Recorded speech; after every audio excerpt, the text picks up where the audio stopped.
Hello, it is Ryan, and I was on a flight the other day playing one of my favorite social spin slot games on ChumbaCasino.com. I looked over at the person sitting next to me, and you know what they were doing? They were also playing Chumba Casino. Everybody's loving having fun with it. Chumba Casino is home to hundreds of casino-style games that you can play for free anytime, anywhere. So sign up now at ChumbaCasino.com to claim your free welcome bonus. That's ChumbaCasino.com and live the Chumba life. Sponsored by Chumba Casino. No purchase necessary. VGW Group. Void where prohibited by law. 18 plus. Terms and conditions apply.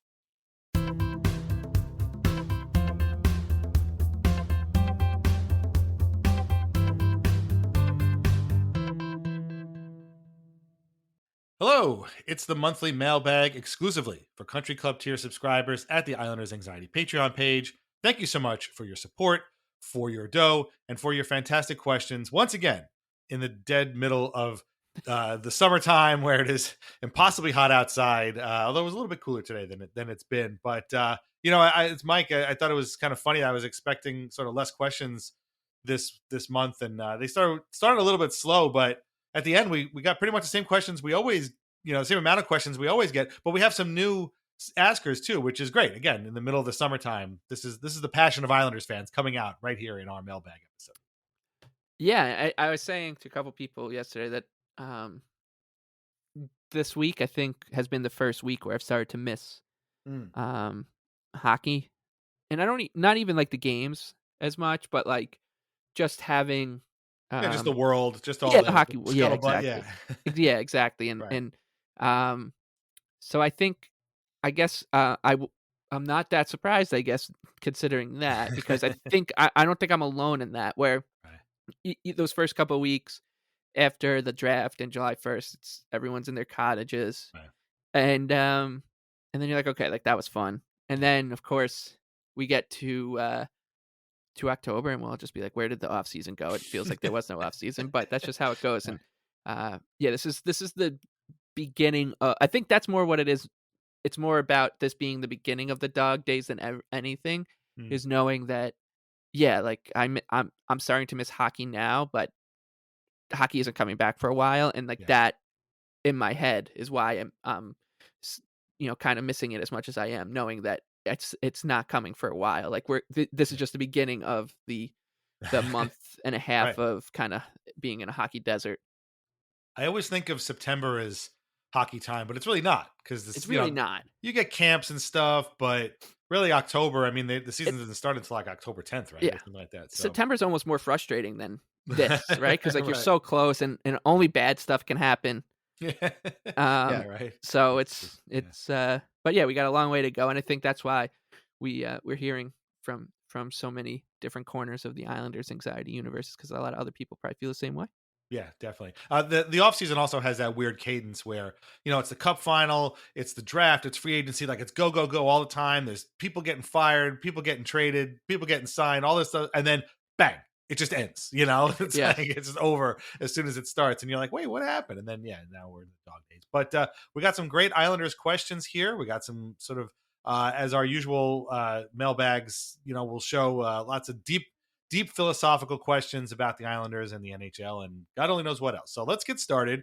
We like to start, obviously, always with the current team, sort of current events. And Steven kicks us off with a question, pretty general, though, I think. But I think, again, like you said, a question that I think a lot of people are probably asking themselves right now. How are you feeling about the Islanders going into the season if things stay as they are? I am cautiously optimistic. Follow up, do you think the Islanders are done dealing for this summer? So, as this stands, the Islanders are a little bit, they're like $50,000 under the cap. They just signed Simon Holmstrom to a one-way contract. They might have to make a move here or there. Oliver Wahlstrom is obviously still here. So I don't know if they're done. They're probably not. But I'll just throw it right to you. Like, if this is more or less the roster going forward into the season, how are you feeling about the Islanders if that was the case? Yeah, I think cautiously optimistic is probably the right words, and I'll put it this way: I'm preparing myself for just like we were at the beginning of last year, when everyone was like, "This team is unchanged, completely unchanged," and they're running it back again. And to an extent, I get it, but that's such a lazy way to look at the team. But that's what we're going to hear from the season preview brigade when that starts to come out. 6 weeks or so, because that's what they think. But as Islander fans, we know that the team that um, opened the season last year uh, is going to look very different from this one because Patrick Waugh, the goaltender, the legendary goaltender from the Montreal Canadiens and Colorado Avalanche, is the Islanders head coach. Still hard to wrap your head around that. And at least how it looks now, there's looks like a decent chance that Cal Clutterbuck's gone and Matt Martin's gone. The fourth line will look rejigged. The locker room kind of changes that way, and obviously Anthony Duclair coming in and Siplikov pushing for a spot. So there are some changes that other people will not realize, will pick up on, and I think every single one of those changes makes them a little bit better. So I think cautiously optimistic is probably the right way. I don't think that there's any reason to doubt that the Islanders can be, the performance that they put together last season could be the floor of the coming season if they get lucky with health and all that stuff. Yeah. I mean, that's what the summer's all about, right? Is being optimistic. And I don't think this team was good enough to be like super optimistic, but I think cautiously is good. And they've what I like about what they've done so far this summer. So let me ask you the second part of the question. Do you think they're done dealing, or do you think that and I don't mean like, cap compliant kind of things. I mean, like, do you think that there's another move in Lou Lamoriello at some point before the season begins that will like drastically, improve or at least change the team? I don't think so. I would be very surprised if there's another move coming. Yeah. And look, the Islanders aren't alone in this, where everyone went into the summer saying, "Oh, this is the summer where things are going to change. There's got to be changes." Like they have no choice. Right. There's no chance that this team comes back with those four players making 49% of the cap. There's no way. And we've never said this before either. And I feel like every team that went into the summer with that in mind, with that narrative, has stayed the same. The Islanders for sure, the Maple Leafs, the Rangers. A lot of people are hilariously, yes, yeah. Definitely enjoying that. The fact that all these people are telling us that there's a 0% chance that the core four returns for the Maple Leafs, and now it's 100% chance that they come back, and none of them were wrong though. How could they have seen this coming?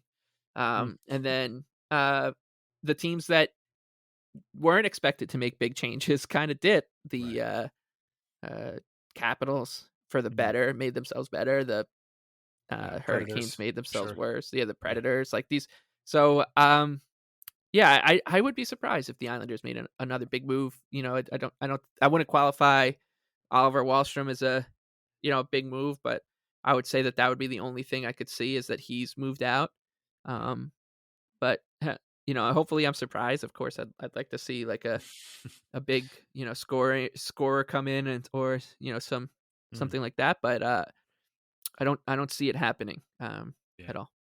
Yeah, me neither. I don't know. I think we're okay, but at the same time, I do find it funny that like there's a lot of articles and I've listened to a bunch of podcasts, and all over the people seem to, and Twitter has this all over the place, where it's like, oh my God, the Islanders they got to do something about their cap situation. They don't have enough players. What are they going to do? There's not enough room.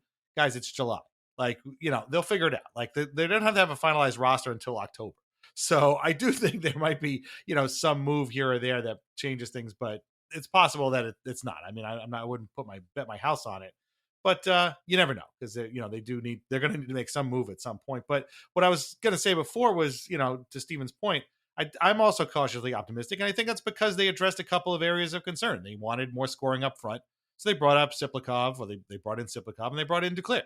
Like, those two guys are going to do that, and we wanted Mike Riley back because he played so well last year, and he's back. And so that's okay. Like, we wanted an upgrade to the fourth line, and it does seem as if Martin and Clutterbuck most likely could be gone. They haven't signed yet. Maybe they're just taking the summer to think about it, or maybe they're going to do the Josh Bailey, I don't know, soft retirement thing, where they just, get a PTO and then just sort of don't sign anywhere. Maybe they could do that too. So, but I mean, at some point that line needed to be upgraded, and it looks like it's going to be. So, I mean, Kyle McLean again got a contract extension. So I think all those things are things that people wanted and thought, okay, this is what the Islanders need to address, and they've addressed them. So there's really no reason not to be cautiously optimistic. But again, it's July. So, as they get closer to the start of the season and as other teams make changes, and we're going to talk about some of the Metro teams coming up, maybe the cautious becomes a little bit more and the optimistic becomes a little bit less, but we'll see. But Stephen, this is a great question. Perfect starter for us. So thank you very much. David asks something along similar lines. Who is your best bet for a positive surprise this season, whether new or returning player? I mean, there's obviously a couple of candidates because they're new guys, but like, is there somebody who you think that may have been on the roster already that might surprise you with a season that you didn't see coming based on the seasons he had before for the Islanders? Yeah, I've decided that, and I was talking to Sean Cuthbert of the Hockey Night in New York podcast about this yesterday, that you know who I think is going to have just a monster season for the Islanders next year, and like monster season is Matt Barzal. Like I'm not talking this. I'm saying, remember how in the beginning of the year, this past season, like Elias Pettersson was. Everyone was like, "Wow, him and Jack Hughes are neck and neck for the Hart Trophy race right through the first 6 weeks of the season." Like something, I think Barzal is going to be that kind of player where he's not going to win the Hart Trophy and he's not going to be one of the best players in the league. But I'm talking like monster, he's on the top of the leaderboard. The whole maybe maybe one of those seasons where he scores like 30 goals, it gets close to 70 assists, like a 100-point season. Right. His like clear.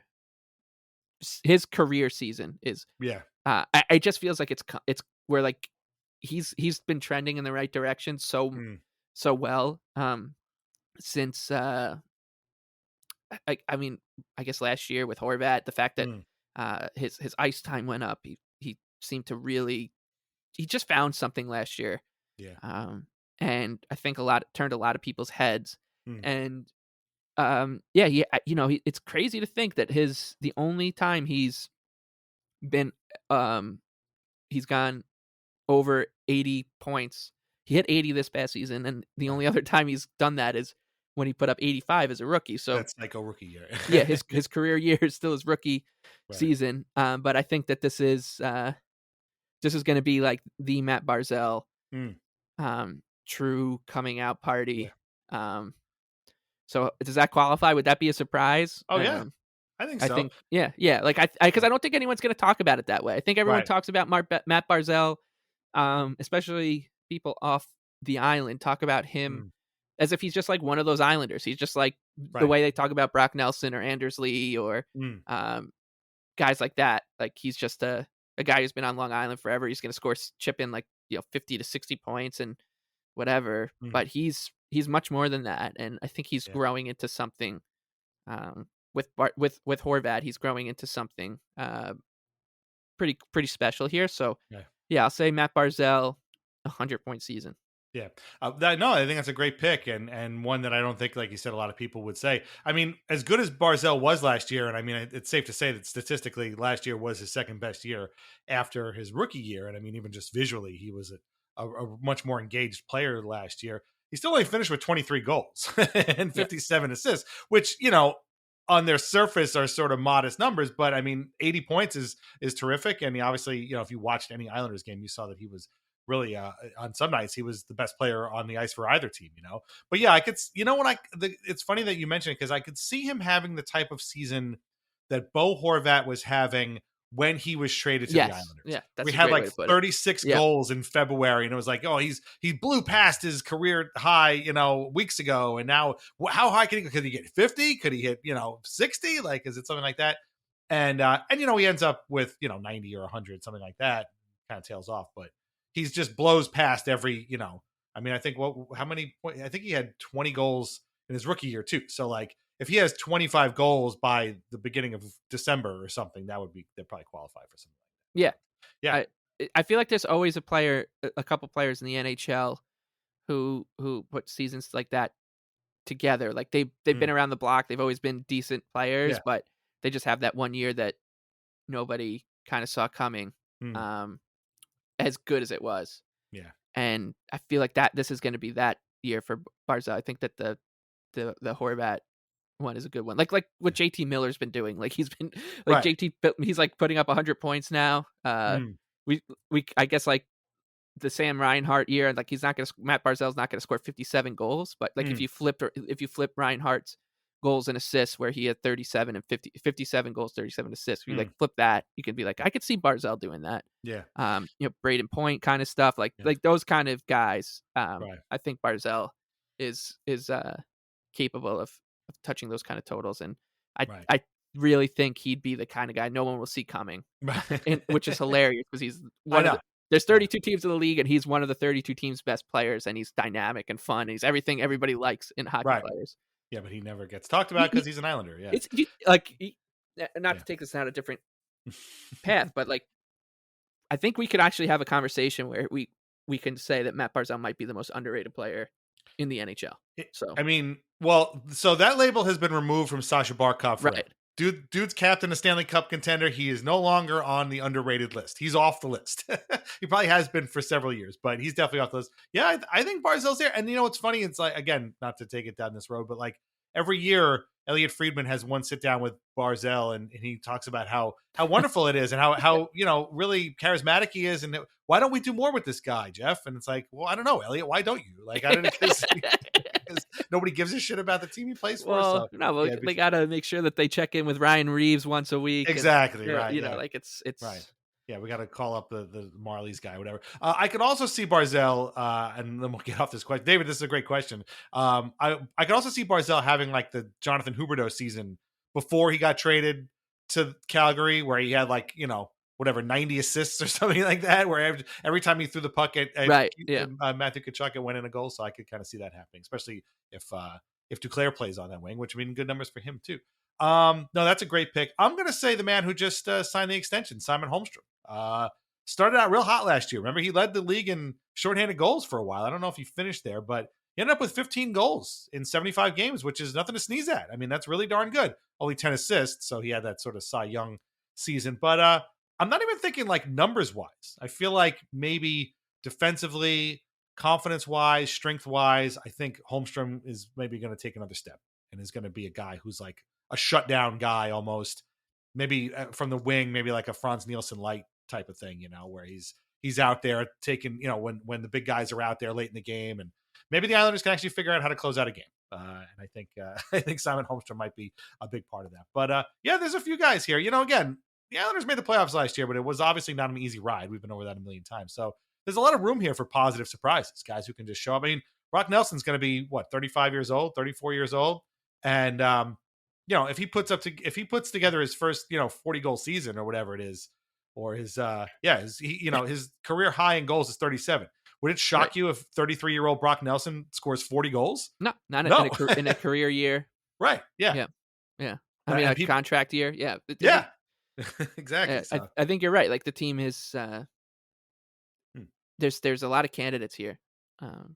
Absolutely. Obviously we didn't even talk about guys like Duclair and Sipakov, who are really kind of unknown quantities, at least for us. So they could be big surprises too. But David, that's a great question. And again, gets to the cautiously optimistic part that Steven talked about. So thanks.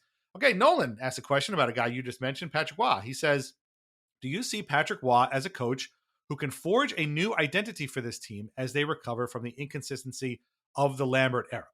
I'm just going to say he better. Like that's where I come out. He better be that guy. But I don't know. I feel like, we've talked about this. Waugh's job last year was to make the playoffs, and they did that. And that was, mission accomplished. But now we have to see what a Patrick Waugh team looks like for an entire season. And we saw glimpses of that during their, couple of hot streaks that they had under him. But, we have yet to see that over the course of a full season. And maybe guys like Duclair, guys like Sipakov, and, maybe some more changes, although maybe they aren't made, but maybe they are. Maybe the guys kind of understand what Waugh wants in more of a possession game, more of a speed game. And that changes the complexity of things. They have to get rid of the inconsistencies of the Lambert era. That is for sure. But you're a Waugh believer. You're a Waugh, acolyte, at least as of now. Is this, do you see him bringing a new identity? Not just coaching the team well, but like bringing a new identity, I think, is what Nolan was talking about. And Yeah. obviously, we went from the Barry Trotz identity of shut down defense and forechecking to the Lane Lambert identity of we don't know what the fuck these guys are going to do on any given night. So somewhere in there, maybe Patrick Waugh lands. But like, do you see him as the kind of coach who's going to give them a new identity? As you know, as like an overall thing. Yeah, and I think we saw it last year in terms of like the team's attitude more than anything. I feel like they took that on. They took on the passion and like was a winner. Like that's like he's a serial winner. And I feel like the team started to at least buy into that. You could sort of feel it in the way that they talked and after games and such. And there were definitely dips and peaks and valleys during the Waugh tenure, none of which I don't give him or I don't blame him for any of the shortcomings that they showed during his tenure. Like I was texting you today, like I can't believe that this team, lost. Remember when they lost 7 games in a row after that California trip, and that for some reason that popped into my head as I was thinking about the Islanders today, and I don't blame him for that kind of stuff because this was a team that was broken. Pretty clearly broken. In like early December, it was pretty clear that this team had a lot of issues. I mean, I'm thinking they were broken last spring against the Hurricanes. Exactly, right? Like there was something wrong, and he couldn't fix it on the fly. But now, like you said, he does get the full year, so I'll be less. I don't want to say the honeymoon phase has stopped because he, like I just said 10 minutes ago, he's Patrick Waugh. Like it's still so hard for me to believe it. But you put it perfectly. Right? He better get them to play with some sort of cohesive identity, because this team just simply isn't good enough to win without one. Like they're not good enough to win when everyone's not on the same page. So I do trust him that he will be able to do it, just because I think what we saw of him was definitely enough to go back to those cautiously optimistic words, right? Like I think we saw enough out of Waugh and the Islanders under Waugh to make you think that they will have some sort of plan A, B, and C on the ice rather than whatever the hell they were doing under Lambert. That's the thing.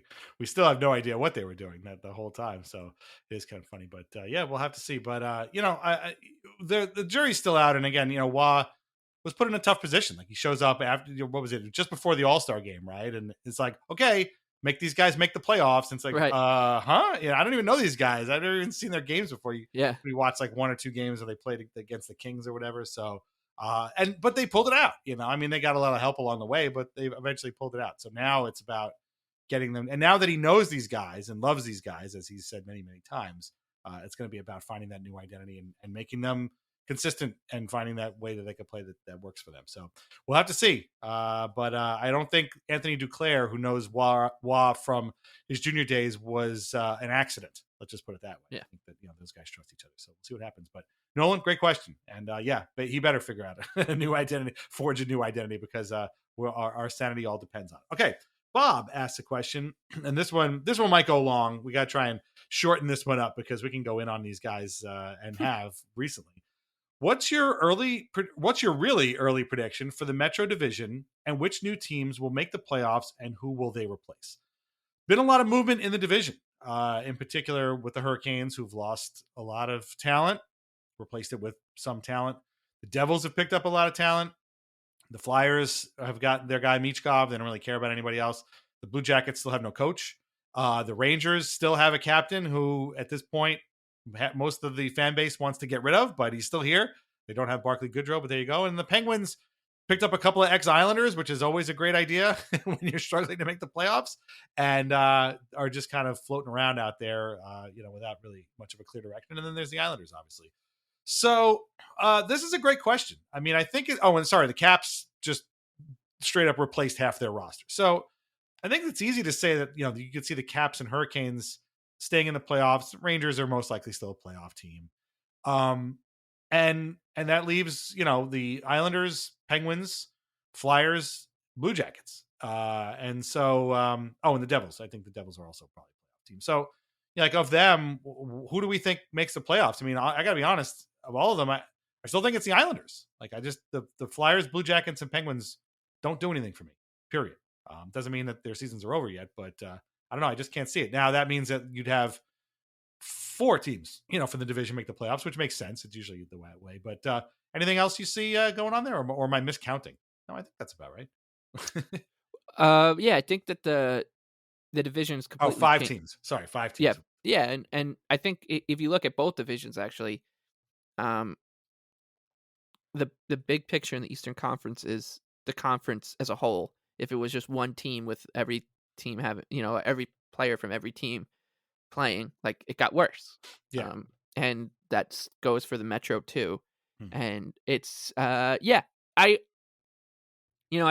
cannot believe, and I can believe, but I cannot believe that a team like the Hurricanes, who has, Stanley Cup window, huge expectations all the time now under Brenda Moore and with this team in, the prime of its kind of age or whatever, that they got as they're much worse. I don't think anybody's can say that they didn't get worse, like, at all. And if this was any other team, hell, if this was the Islanders that these were the moves the Islanders made, Lou, God, the think pieces about Lou would be so infuriating for Islander fans. And I mean, Islander fans would be writing them too, because they'd be pissed if the Islanders handled this offseason the way the Hurricanes have. But for some reason, everyone's just, and I wonder if it's because the guy in charge, is friends with all the chart slingers out there or something. But can't let's be put that, it this right? way: when one team named their new GM, there was like much rejoicing and hooting and hollering amongst the Twitter sphere. And when another guy took over that team, his team, there was not. Yes. And I mean, just if you look at them side by side, Gensel, Kuznetsov, Teravainen, Nason, Dylan Coghlan, who cares about? Tony DeAngelo, like, really, who cares about? But then Brett Pesce and Brady Shea. And then you replace that with William Carrier, Tyson Jost, Eric Robinson, Jack Roslovich. Those 3 players were healthy scratches a lot. I think Jost and Robinson both were on waivers last season. Right. Then you got Shane Gostisbehere, who is your prototypical, analytics darling who could better play as your number 6 and just play power play time, and Sean Walker, who's had one good NHL season. Right. So yeah, if you had covered up Carolina Hurricanes and put Columbus Blue Jackets or Arizona Coyotes or any of the other doormats along with the Islanders that people like to kick, this would be the laughing stock. This would be the joke of the summer, right? This would be summer Pierre kind of stuff that being made fun of. But no, the Hurricanes are getting a pass. I think that there's a real chance here that the Hurricanes are they finished on 111 points last year. Yeah. I think that they could be at least. I should say I wouldn't be surprised if they're 15 points worse, because here's the other thing: they still have the same goaltenders. That's my thing. I was right? waiting for you to get there. Yeah. Like they. Yeah. Sure, Freddie Anderson can be all right if he's healthy, but he is very rarely healthy. Right. And the other guy's Pyotr Kochetkov, right? And I think Antti Ranta still might be there. Who knows? But you're going to go into the season with those guys as your goalies behind a team that just you just lost 70 goals probably. We've seen multiple times now that the only team that those guys can beat in the playoffs are the Islanders. Right. Like, that's it. Freddie Anderson, Antti Ranta, Kochetkov, I guess, played a little bit, but that's it. So you made all these changes, and like of the guys you mentioned, like Gostisbehere is really the only one I think is still pretty good, but really he's the DeAngelo replacement. Right. Like that, they play the same exact position. One guy sucks more than the other guy, but they basically do the same thing. They're power play guys. They're fine offensively, but defensively maybe not so much. So, and then you lost all this offensive talent, and that, by the way, that does not mention what the hell's his name, Marty Necas, who might be on his way out too. So woof, it's crazy, and so they're I think they're much worse. I think the Capitals, you'd expect them to be better. Yeah.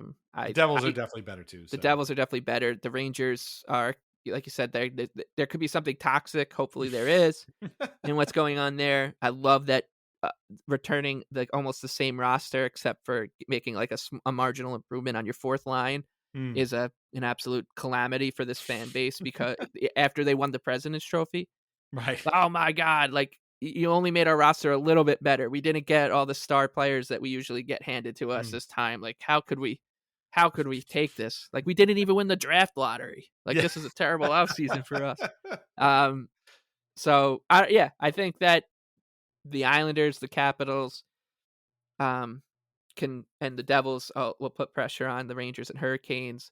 The Penguins, man, we're gonna have to. Well, obviously, as we get closer to the season, but I want to almost put aside an entire episode for the Penguins and what they did this offseason because it's hilarious. It is Bringing in Kevin Hayes and obviously like Beauvillier and Aho. It's kind of sucks, but not on a oh man, like now I'm scared of them. It's like oh man, like I don't want to hate those guys, but well, there are Penguins fans that are like they're not here to compete. Like they're here to trade those guys, basically. And Kevin Hayes too, you could throw him in there. Like, okay, well that's fine. But then like when people start complaining about what are we doing with the final years of Sidney Crosby's contract, you're going to have to explain to them that this was the plan all along. So, and again, that stuff only works if you're going to get better. And the Penguins have no plans on getting better. And once again, the goalies.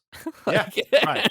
The reports that they were trying to trade Tristan Jarry did not get enough like attention. I loved it because all the goalies were moving. Like Omar got traded, Markstrom got traded, and the way that it was covered was like Kyle Dubas showed up to the party late and was like, "Hey, I got this guy," and everyone's like, "Yeah, go home, please." And the whole Dubas thing is not getting enough attention either. Like this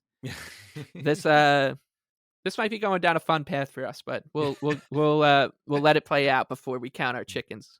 Yeah. I mean, you never know with these guys, but the fact that they were even trying to trade this guy a year after signing him to a 5-year contract, that we all were like, why would you do that? He's not that good. Not all of us. There were a lot of people. The Dubas people were like, oh my God, why? How could the Leafs do this? Everyone, I'm still in mourning. The fact that, like, I know we talk a lot about how nobody cares about the Islanders, nobody watches the Islanders or pays attention. The fact that the first thing that people don't think about when it comes to Tristan Jarry is giving away the puck to Josh Bailey in double overtime in a playoff game is mind-boggling. Like, that's proof right there that nobody is watching this team play. Because to me, I see that name and I could hear that goal happening. It was Forsling and McGuire. I could see it. I could hear it. I could smell where I was. I know when that goal happened. Not only do I know where I was, I know where my dad was because I was at my parents' house and he saw them dump the puck in and he's like, all right, I could go get a glass of water. And he just walked out of the room and all of a sudden I was like, holy crap. Yeah. That because they had got shelled that game. Absolutely shelled. And Sorokin was insane. Yeah. I don't know if you know what? You're right. I've never thought of it like that. And you know what it comes to mind is remember the Oilers Hurricanes Stanley Cup? Yeah. And who was it? Ty Conklin behind the net. Yeah. Like he lost the puck out in front, and that's all anyone ever talks about whenever they think about Conklin or that Stanley Cup series because it was a great series, and everyone's they'll bring up the Conklin gaff. That doesn't get the same treatment because right, most people in their heads are like, oh yeah, the Penguins, what they that was a tidy piece of business for the Penguins, right? 6 games over the Islanders. When's the last time you won a playoff series? Like 1993. Yeah, right, and it was only like 4 years ago.